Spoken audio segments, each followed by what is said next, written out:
Hello, and welcome back to the Simplifiers podcast, where we take topics in work and in life and simplify them. And friends, I love today's topic. And I know I'm using the word love here, but because we're actually simplifying how to be loving. This applies to every aspect of your work and your life. And I am so delighted on who the person is that's going to be simplifying this down, because how could we find a better person than her? Her name is Danielle LaPorte. You've heard her here on the podcast before. You'll recognize her voice pretty immediately. She's the author of White Hot Truth, The Desire Map, The Firestarter Sessions, and now her most recent book, How to Be Loving, When Your Heart is Breaking Open and the World is Waking Up. So I'd like to welcome back to the Simplifiers podcast, Danielle LaPorte. Hey, Danielle. This is our third conversation. I believe so, right? Yes. And in Canadian speak, this would be called a hat trick. So like it's a hockey move where it's like you score 3 goals in a game. It's called a hat trick. So this is our hat trick. Yes. Yeah. That pretty much means that you're invited over for Thanksgiving as well here. So come on down. Great, because I celebrate Canadian Thanksgiving and American Thanksgiving just for the potatoes. Yeah. Brilliant. So I was looking at the last time we spoke, which was September 2019. And my goodness, the world has changed significantly. Externally, the world, bigger world, but then internally, your world, my world has changed significantly. Tell us that little story of how far you've come. Did we talk about my simplification, my radical simplification of my life? Not yet, but every time I heard about it, I was like, oh, music to my ears. Well, in the last few years, I asked myself some pretty profound questions, which led to a lot of letting go. And so when all the shakeup of global situation was starting to happen, I really looked at my mortality and what I think is a vocation, and then some relationship stuff. And the result was like, I'm willing to let go of all these labels and these things I'm supposed to do to be a more spiritual person or closer to life or whatever. Just like, what if I just really lean into uncertainty and just be willing to let go? Because my feeling is that what's happening on the planet is this higher call for all of us to really simplify. And I mean that in the most metaphysical kind of simplification, like let go of your grievances, let go of some ambitions, let go of some stuff because we become so consumeristic. So my answer to the simplifying, to the questions like, what should I let go? Okay, I'm going to let go of all this stuff and see what happens was, I ended up doing a lot of physical stuff. I let go of a house. I let go of a car. I moved into an apartment. My son is now older. It's like he's my roommate now. So there was a big lightening the load of just things, and that feels so awesome. And I let go of the desire to be partnered. I'm just like, hey, my life is full of love. I'm great. And I don't want to walk into every cafe thinking, is he in here? Is he the one? I let go of that. And then I just thought, well, let's see if I'm really supposed to continue to do what I do career-wise. And I legit let it go. And all those things came back. So the desire to be partnered was like, okay, I'm going to keep my heart open. And a few weeks later, who showed up? Like the guy. And he's amazing. And then I came across this beautiful concept. I think you'll dig this, called swadharma. So your dharma is your path, your way. Like you're going to walk this lifetime. But swadharma is your unique abilities. Only you can do this. These are your gifts. And the idea is like, if you don't rock those particular gifts, those skills that are just you, you're actually doing a disservice to your soul and the collective you want to service. Yes. So I was just like, why would I not do what I'm doing? This is like really natural for me, seems to be helpful. And I decided I really want to be here on the planet, like extra. And that's really been a huge source of joy for me, Mm. where I was kind of, not that I ever struggled with being here or that I wanted to check out, although, that's crossed my mind. But just when I decided, like, I'm here for this is a new saying, in our, I'm here for it is the new, it's all good. Yeah. Right. Any kind of resentment or cynicism I had about the state of the world dissolved. And I'm just like, I'm going to be the joy in the dark night. Yeah. And this is why I really truly feel, Dee, that this book is well timed. The world as a collective, as a whole, we have gone through a massive transformation and metamorphosis that isn't done yet. Like, I feel like we are the little caterpillar that's went into the cocoon and became a gooey mess for a really long time and stayed sheltered by ourselves, away from Buddy, with massive change. And now we're just starting to like crack that cocoon open. And I think that this is why going back to basics, going back to what love is, means, does for us is critical. So how would you define love versus, say, joy or compassion? That's a great question. Well, first of all, there's what love is, and then what is love in contrast to those other states of being. So, like, hey, everybody, lean in. Love is not a feeling. Love is not an emotion, because feelings and emotions, they come and they go. We're at the whim of them. You're high, you're low. We can get more metaphysical with this. Feelings actually come from the subconscious realm of ourselves. We can all grasp, or we all get on a really deep level. Love is always there. Love is unlimited. We know this as mothers. We know this as partners. We know this as daughters and sons. Like, you've always got love to give. It feels like, in some relationships, you knew each other before you knew each other. We know this. So love is a higher state of consciousness. More specifically, love is a virtue. And I think divine love is the mother virtue.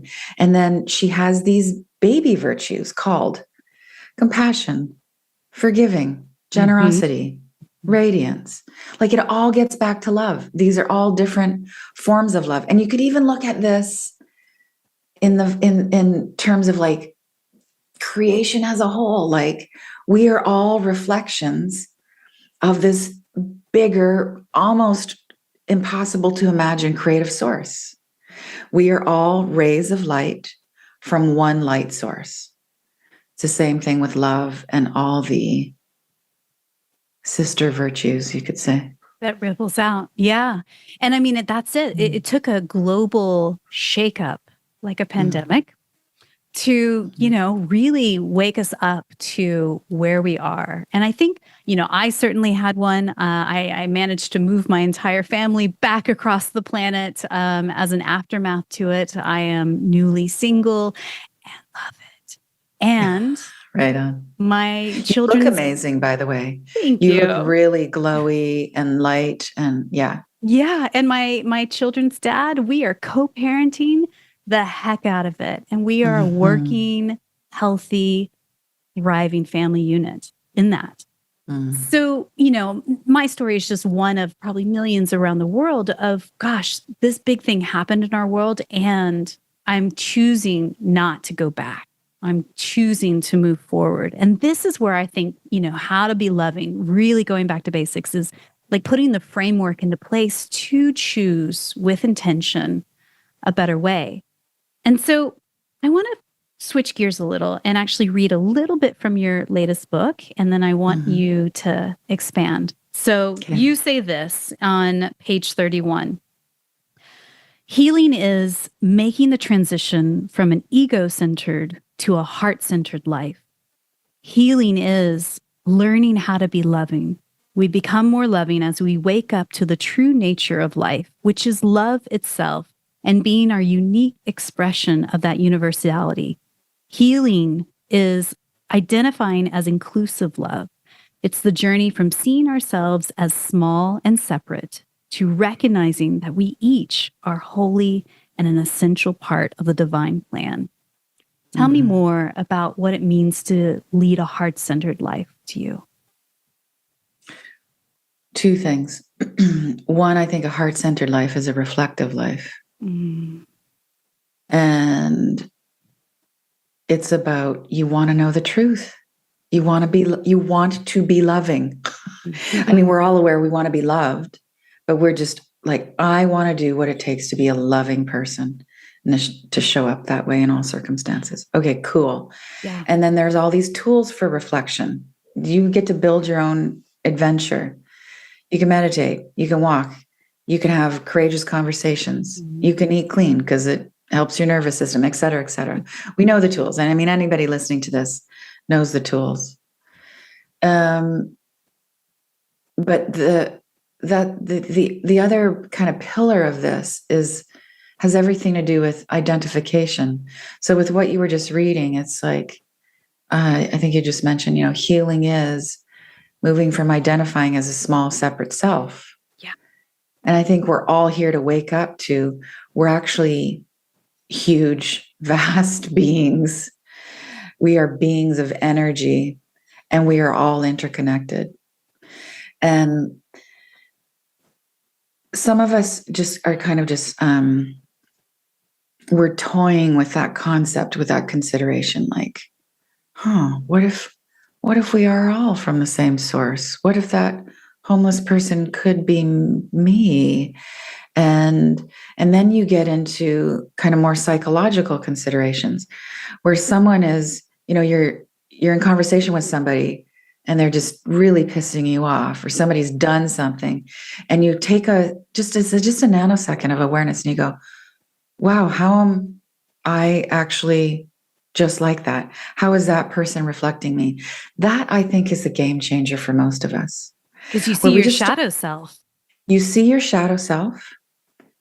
It's so, I think it's like so actually dignified in those moments to go, their bad behavior is a reflection of a part of me. And it just totally dissolves that moment. Like, you want to pounce, you want to super judge. And then what I see is a lot of people like, well, if I walk through life thinking everybody's a reflection of me, their genius behavior and their crap behavior, then how am I going to get out of this rut of always being in this self-critical conversation if I'm seeing everybody else's crap as my own crap? But the thing is that you do, because that's a heart move. Like, that is actually, even when someone is behaving poorly and you go, wow, we're connected, that's an act of love. And that love, that movement of heartedness flowing through your system actually helps you be softer to yourself. When you start to see other person as you love you a little bit more. You start to get more gentle. Yeah. It's very simple. And this is what, really, like, the light bulb started to go off. It's, you specifically said, you can think of it one of two things. I'm a small human inside of despair or whatever you're feeling, or I'm a spiritual being with despair passing through me. And that, I think, is so important. I'll put my hand up first, get so wrapped up into this bubble of whatever is happening. We get so self-absorbed into things, and we think that whatever we're facing is us. It's just passing through us, is what you're saying, right? Tell me more. Well, let's talk about divorce. Whatever the reason the relationship is breaking up. I mean, just talk about relationship endings in general. This can work for family decisions and work. You can think, I am a bad person because of this situation. So you're believing actually that you are the negativity of the situation. That is not true. The situation is just created by your thoughts. Some of us could part ways joyfully, amicably, little bit of grief. We're kind of in peace with it. Some of us much more hostile. We feel shame about our own behavior. We don't love feeling the feelings of hostility. We're the dumper or the dumpy. Doesn't matter.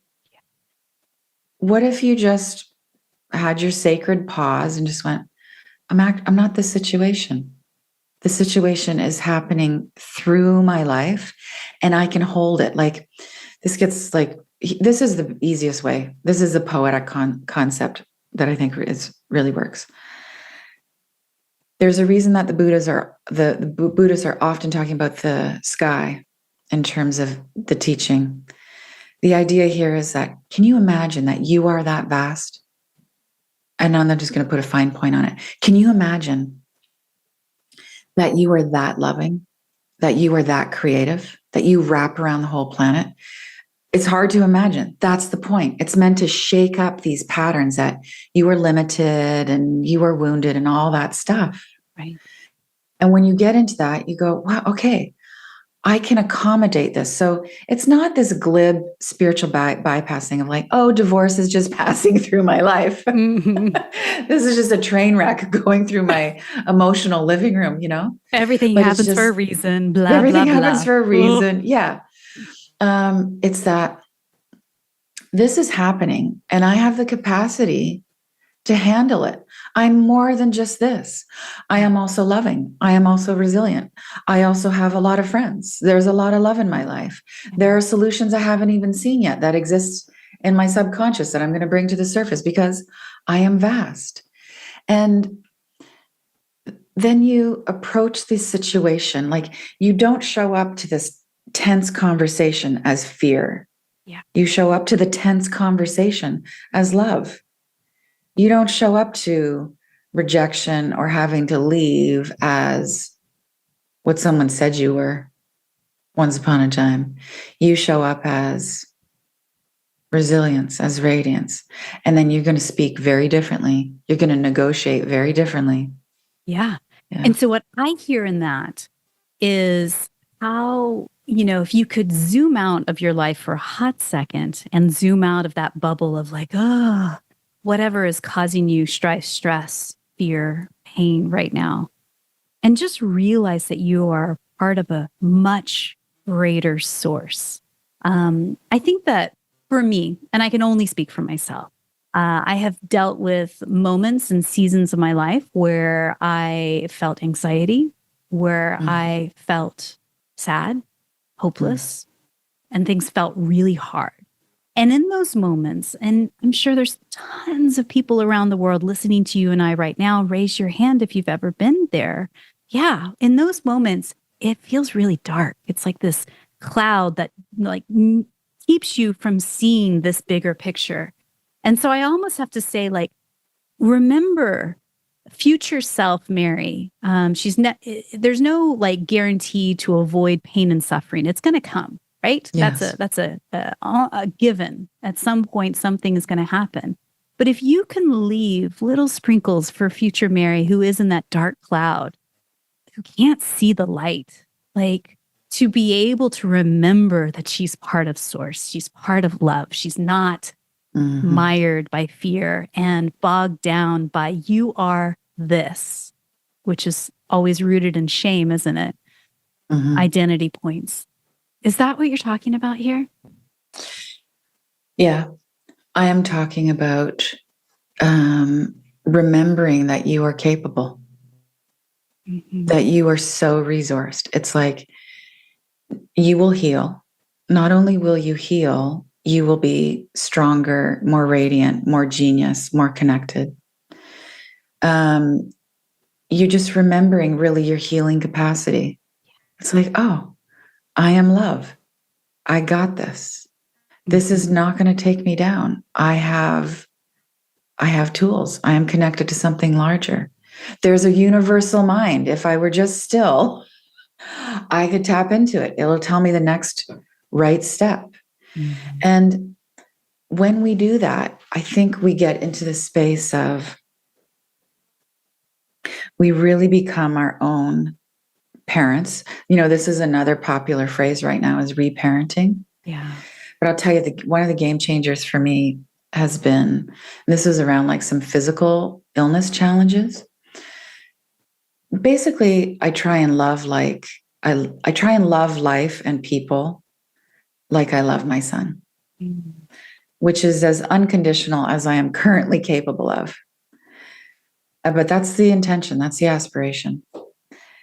And so if I turn that on to myself, I have to love all parts of myself unconditionally. And that includes the stuff that is painful, like even physically painful. But this was a moment. I was feeling this physical flare up. It was this kind of chronic condition. And I was like, okay, I'm enlightened enough to not try and push the pain away. I'm going to be friendly with it, warm, friendly. I'm going to engage in a conversation. And then, you move into like, okay, pain, whatever kind of pain it is, you're showing up for a reason. What's your message? Okay. And then you move to the next level. All right, you come bearing a message. You got something to say. Okay, what do you need? And then you'll hear like, I need rest. I need a conversation. I need vitamin C, whatever it is. And this was it. I said to my pain, even if you come back tomorrow, I will be friendly. I just thought, like, what is the most unconditionally loving thing I could do right now? So it's like, even if my kid came to me in rough shape or, rebellious or whatever it is, I'd say, even if you don't change, I'm going to love you the rest of your life. You can still be a mess tomorrow and I will be here. And I said that to my own body. And it's helped immensely. Like, the chronic thing has since healed and you did lots of things for that. But I carry that spirit. Like, even if I mess up in a podcast or I'm a little this or I'm a little that, I'm still going to love myself tomorrow, even if I do it again. And I often think about how powerful this could be with addiction, where you don't want to take that substance tomorrow. You're trying to kick your habit today, but you got to love yourself no matter what. And that doesn't mean you're going to continue with the bad behavior.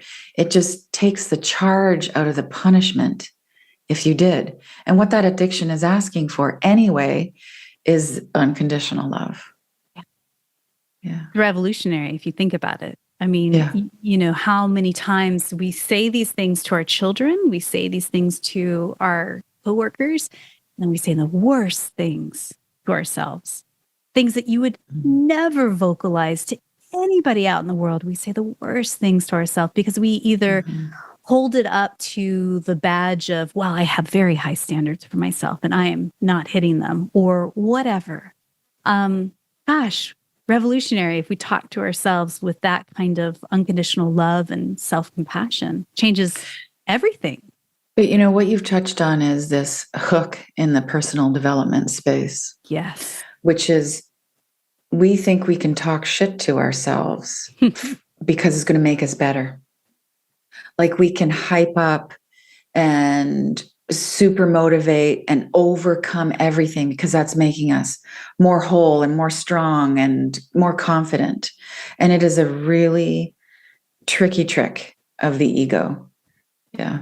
Yeah. It's toxic and it's not sustainable either. And what I just smiled from ear to ear when I was reading your book, and, you covered the part about like, hey, we're in a day and age where we no longer need to look to gurus and outside of ourselves for the answer. And, certainly people that have been listening to my podcast, certainly yours as well, we are more like running partners. We are facilitating conversations so that you can find the answers from within. Tell me more about your thoughts there. I have a metaphor for this. I think, well, first of all, I have a philosophy, which is you can't really help anybody. I mean, I'm being a little cheeky about it, but really, really, like, you can't control anybody else. You can't control their thoughts. Someone has to be ready to hear what you say. Yeah. And I feel like when teachers show up, and the teacher could be like somebody on the bus, it could be somebody you teach, they're going to say just the right thing that's going to pluck your harp, or hit that key that you've got, that the piano board that you are. And you go, wow, that's so wise. It's actually not it could be that the other person is wise, but it's not that they are more wise than you. It's just you bumped into each other at just the right time. I just get you at this nanosecond moment where your awareness is actually open. You're actually in your heart and you heard it. But the hearing it is all up to you.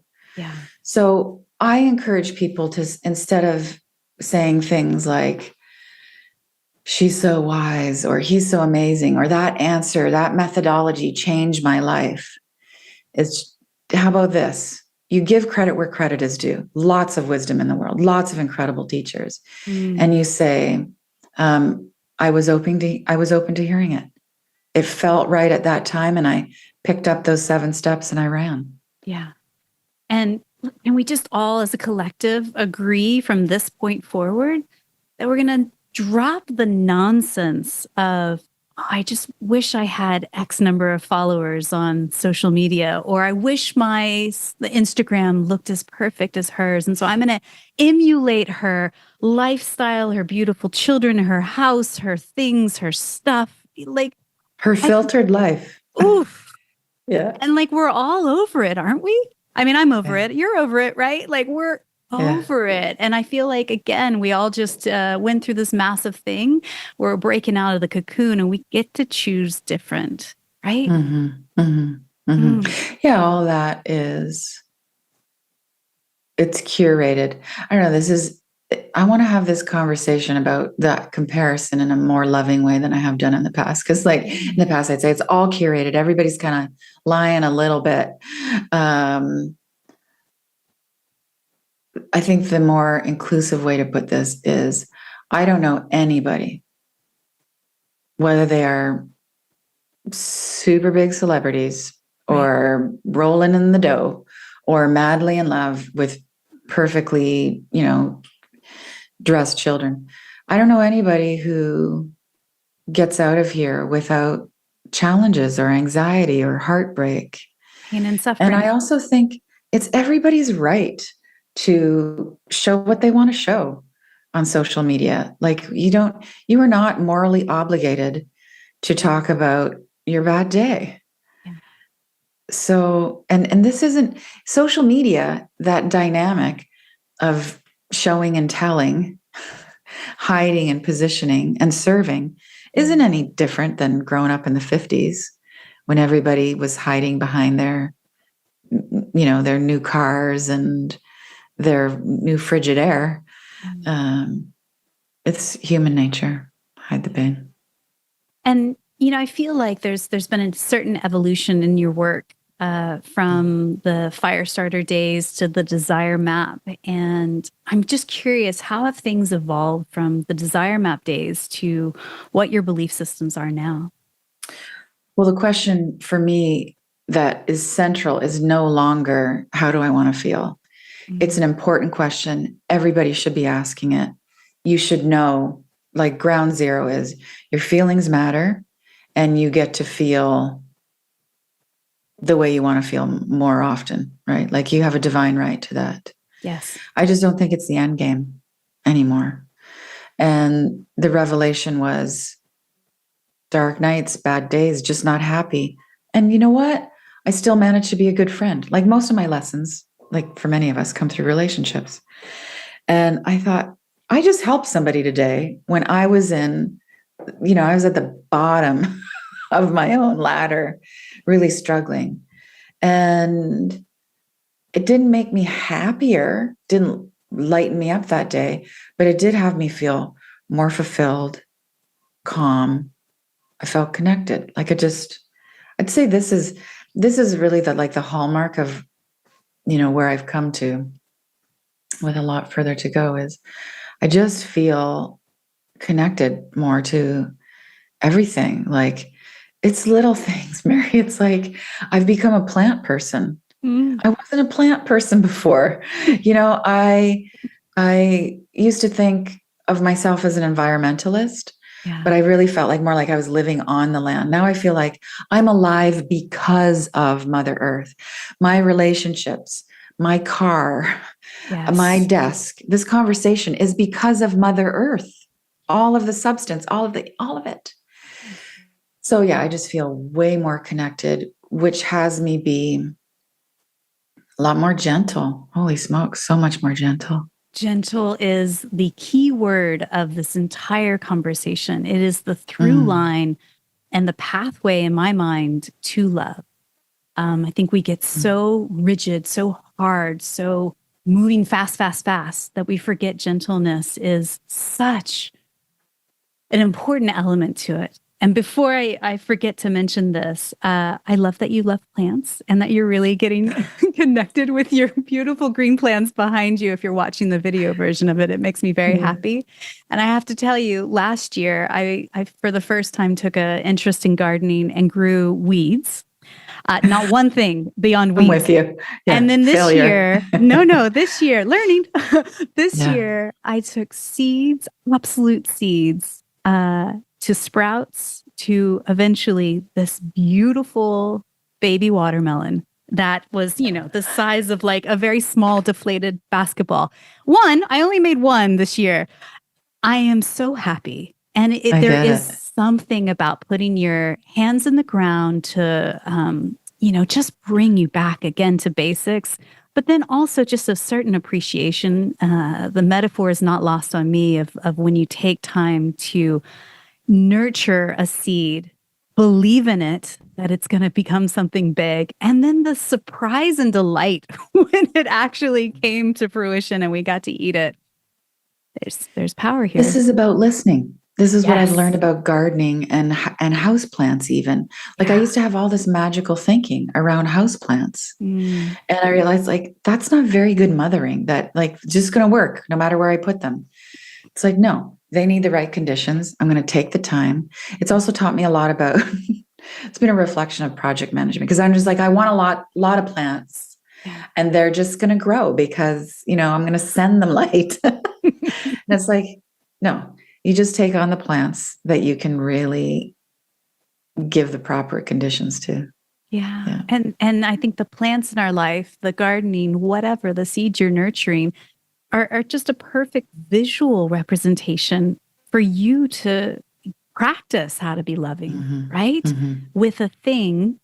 And then also ultimately, let's take a bigger picture when we realize we're all one.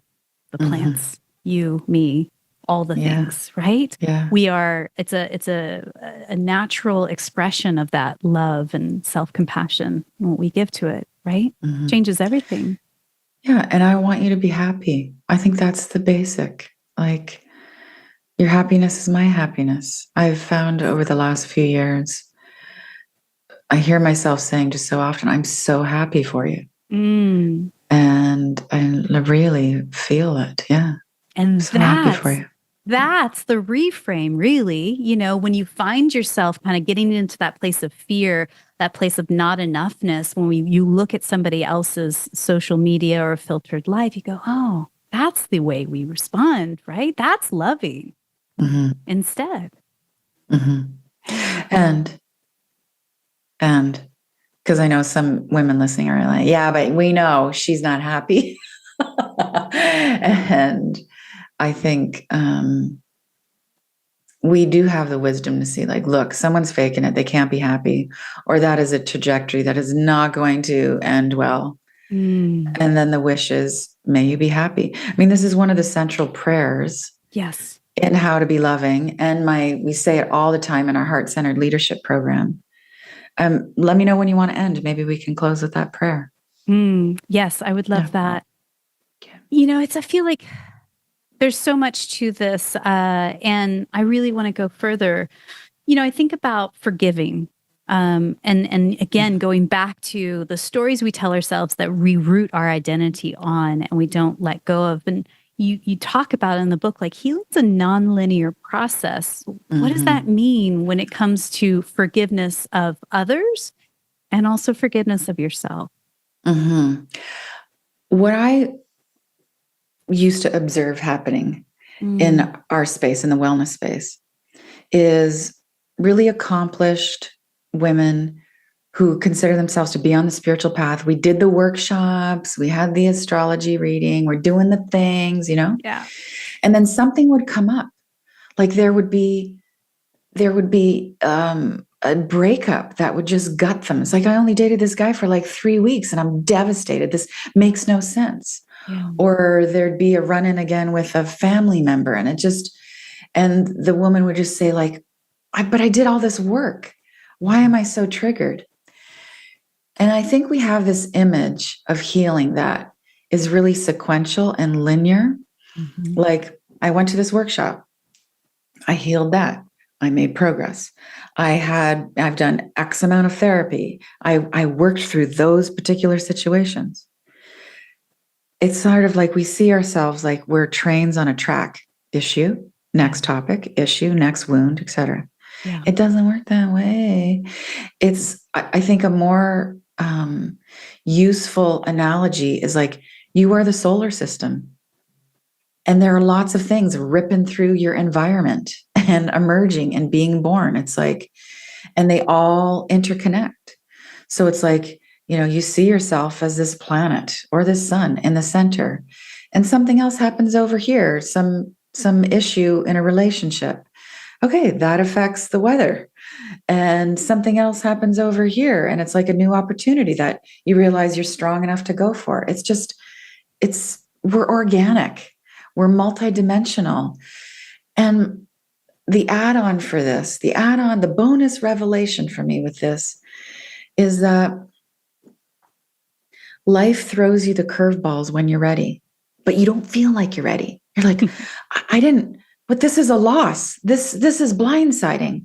But actually, if you step back a bit and think, if this would have happened to me, or really it's happening for you, but if this event would have happened to me in my 20s, let's say, or 10 years ago, Yes, it would have taken you down. You would not have had the capacity.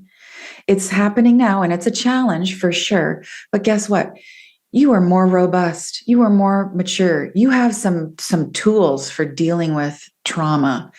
You have probably, maybe, ideally, a stable place to live in. Life gives you the lesson when you actually can handle it, even though you think you can't handle it. You can. Yeah, so true. And, I think for me alone, my 2022 trajectory, it's incredible.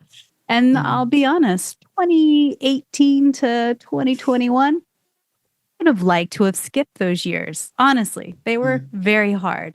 But we made it through, and we're stronger than ever. And we realize got a couple more tools for the tool belt. I couldn't have predicted all the beautiful things that have happened this year in my personal life, in my family's life, and beyond. Oh, it's just like future Mary, future Dee, future Kristen out there in the world. Please just hear our voice and know that, it does get better, right? Mm-hmm, mm-hmm. Well, I would add to that, like, you are capable because you are love. You are vast. You are resourced. You know what love is. You're going to figure out how to navigate, because that wisdom is encoded in you. It's in you. Yeah. And you're fully supported right now. That is something that I have been saying to myself, like, for the last few years, and my 2022 trajectory personally has been rooted as well in gratitude journaling every single night. And I can say without a shadow of a doubt that, as cliche as it sounds, and people talk about it all the time, it fundamentally rewires your brain when you can look and end a day with a gratitude practice, 5 minutes of journaling. And, I can link up in the show notes the tools I use, and certainly, things that you have, Dee, as well, like your journal that accompanies the How to Be Loving book, helps people remember, bring back to source, bring back to love, bring back to that, instead of being rooted in fear. It's part of the framework, right? Yeah. And, all the gratitude stuff, there's a lot of studies on this. This is not woo-woo. There is science that shows it affects your brain synapses, and you have different kind of results, better results. Yeah. So I highly, highly recommend you guys take a look at this book when it comes out. It's actually in pre-order right now, and it's called How to Be Loving as Your Heart is Breaking Open and Our World is Waking Up. It releases on October 16th. Is that correct? Or October 11th? October 11th. October 11th. Aha. But the 16th, you are doing a very special live event. Tell us about that. Yes. So here's the deal. On October 16th, it's a Sunday, I'm going to do Church with D and Friends. It's going to be online, obviously, global. And those friends are Leanne Rhymes is going to come and sing to us from her new album, God's Work, which is sublime. And beautiful chorus is probably going to chant for us. And then Reverend Michael Bernard Beckwith is going to open with a blessing.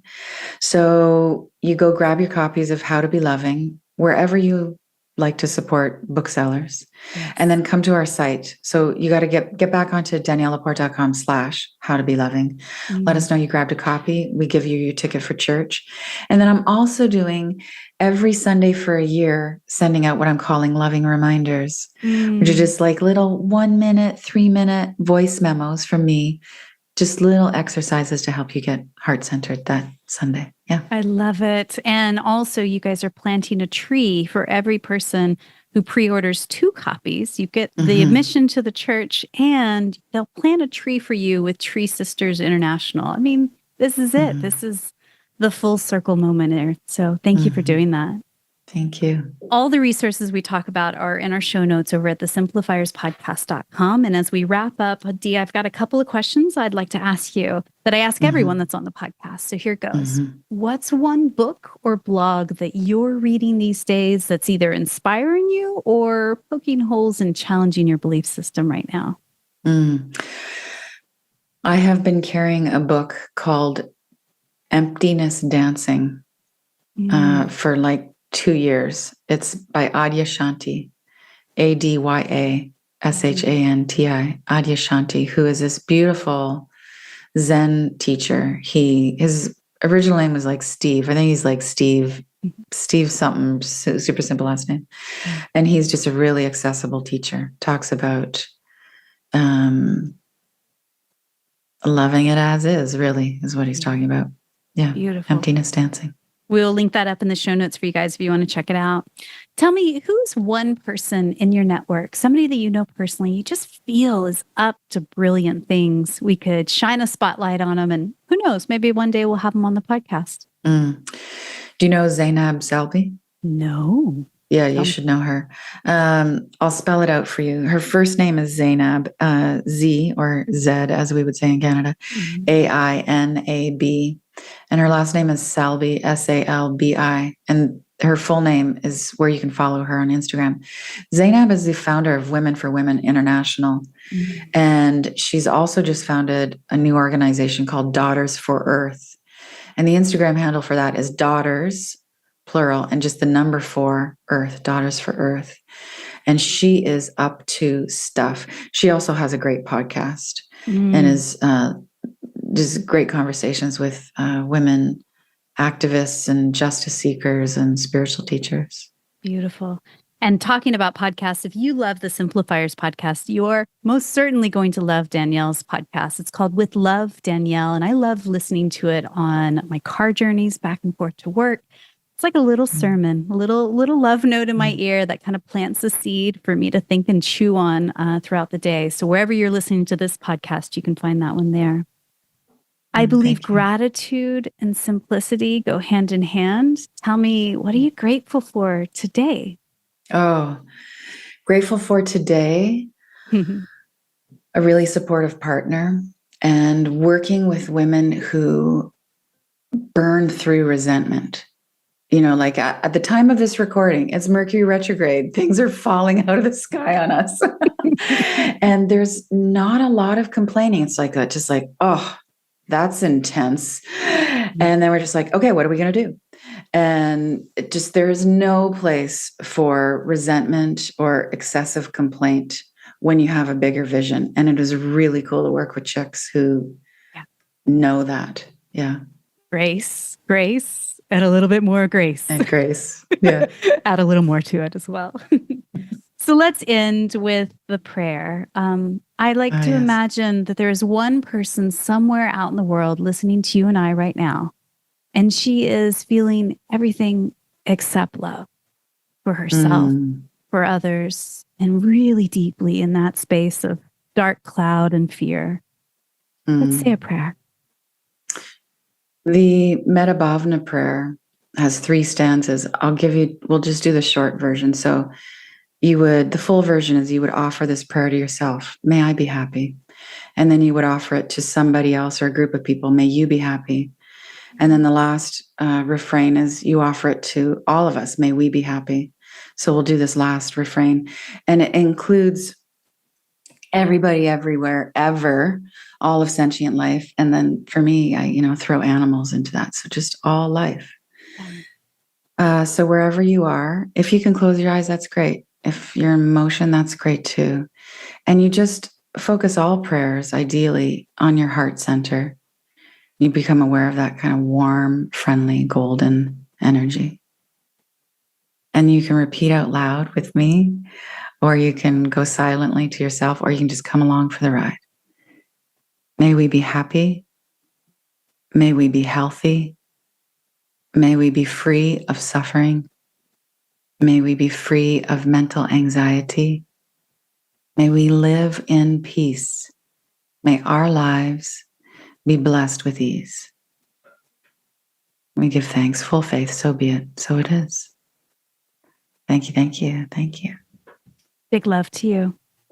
Big love to you, Mary. I'm so happy for you. Thank you. And I am so happy for you. Mm.